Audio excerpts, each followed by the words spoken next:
So we have the problem. Given sine alpha equals 4 over 5 and sine beta equals 1/2, where pi over 2 is less than alpha, which is less than beta, which is less than pi, find the sine of alpha minus beta. Well, let's first start by writing the sine of alpha minus beta. Let's expand that out using our identity. And we have sine alpha cosine beta minus cosine alpha sine beta. Sine, cosine, cosine, sine. Then the sign stays the same, S-I-G-N. Now let's take a look here. We have the sine of alpha equals 4 over 5, and we're told that alpha is greater than pi over 2 and less than pi.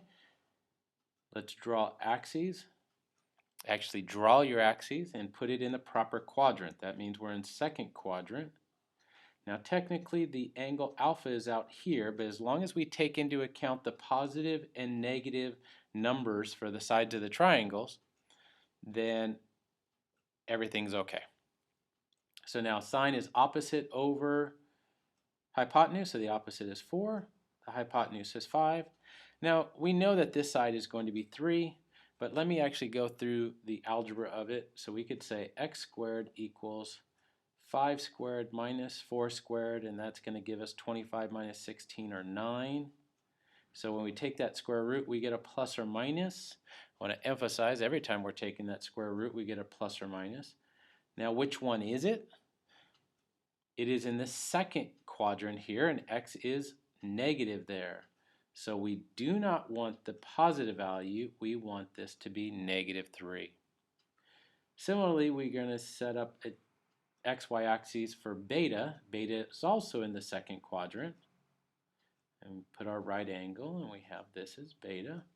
And now we have 1 over 2. Now in this particular example, that's a pretty standard triangle. We know that this is going to be the square root of 3, and it's going to be negative again because it's in the second quadrant. Now let's just plug in our information. Sine of alpha is 4 over 5.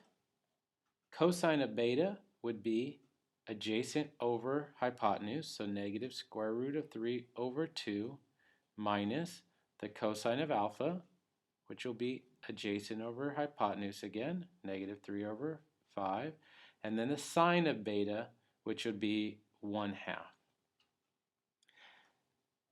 Now just multiply these together. We have negative 4 root 3 plus 3, and they are both over 10. And that's it. Now it's possible also to have reduced the 4 and the 2 to have negative 2 root 3 over 5 plus 3 over 10. And that would work just as well. Let's take a look at this next example, number 5. And so again, let's start it off in the exact same way. We'll write the expansion of cosine of alpha plus beta. And we know that is cosine, cosine. So cosine alpha, cosine beta, up. Switch the sign. Sine, sine. Let's set up, we have the secant of alpha is 5 over 4, and we know that secant's 1 over cosine.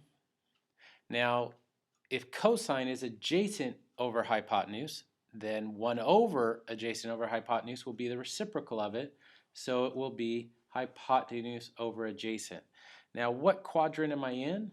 I'm between 0 and pi over 2 for alpha, so I'm in the first quadrant. I have alpha, and I mark my right angle.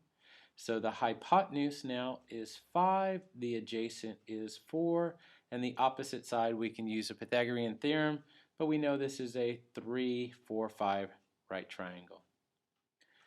Now let's set up the next one, and we're told this time beta is in the second quadrant.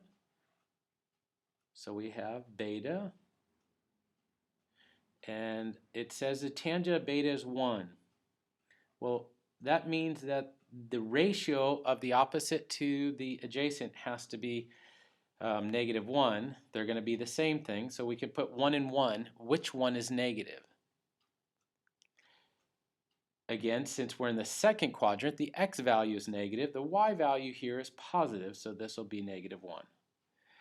Now let's just plug in the values. Cosine of alpha would be 4 over 5 times the cosine of beta. Oh, we didn't compute this hypotenuse, and that'll be the square root of 2. So the cosine of beta will be -1 over the square root of 2, or we could also just rationalize that to say negative root 2 over 2. Minus the sine of alpha, which will be 3 over 5, times the sine of beta, which will be 1 over root 2. Again, 1 over root 2 rationalized would be square root of 2 over 2. Now let's simplify this. We'll have -4 root 2 minus 3 root 2, and we have a 10 on both of those. And we see that they have the same roots, so we can write it as -7 root 2 over 10. This is just like saying -4a minus 3a over 10. We have the same variable here, so we can combine them together and we'll get -7a. And the square root behaves just like a variable there. So we have -4 of these ones and then -3 of these, so we'll have -7. That's it. Put these in your notes.